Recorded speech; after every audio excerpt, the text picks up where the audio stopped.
राजा विक्रमादित्य और दंभिकासुर की कहानी प्राचीन काल में उज्जयिनी, वर्तमान उज्जैन पर राजा विक्रमादित्य का शासन था। वे न्यायप्रिय, पराक्रमी और प्रजा के हितैषी राजा थे। उनकी बुद्धि और साहस की कहानियां दूर दूर तक प्रसिद्ध थीं। दंभिकासुर का आतंक उसी समय एक राक्षस था जिसका नाम दंभिकासुर था।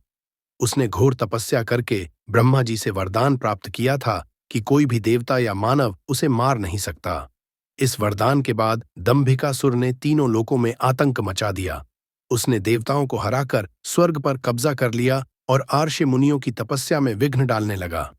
देवताओं की विनती, दंभिकासुर के अत्याचारों से परेशान होकर देवताओं ने राजा विक्रमादित्य से सहायता मांगी। उन्होंने राजा से कहा, हे राजन, दंभिकासुर ने तीनों लोकों को अपने अधीन कर लिया है। अब आप ही हमारी रक्षा कर सकते हैं। राजा विक्रमादित्य ने बिना विलंब किए दंभिकासुर से युद्ध करने का निश्चय किया।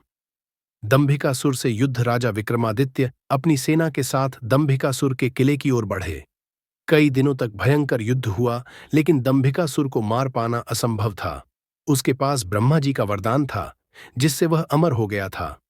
दंभिकासुर की मृत्यु का रहस्य युद्ध के दौरान एक आर्षि ने राजा विक्रमादित्य को बताया कि दंभिकासुर की मृत्यु का रहस्य उसके शरीर में नहीं, बल्कि एक विशेष तोते में छुपा हुआ है। जब तक वह तोता जीवित है, तब तक दंभिकासुर को मारा नहीं जा सकता।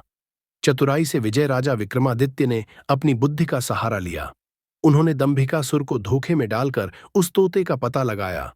एक रात राजा ने चुपचाप उस तोते को पकड़ लिया और जैसे ही तोते का गला दबाया, दंभिकासुर की शक्ति समाप्त हो गई।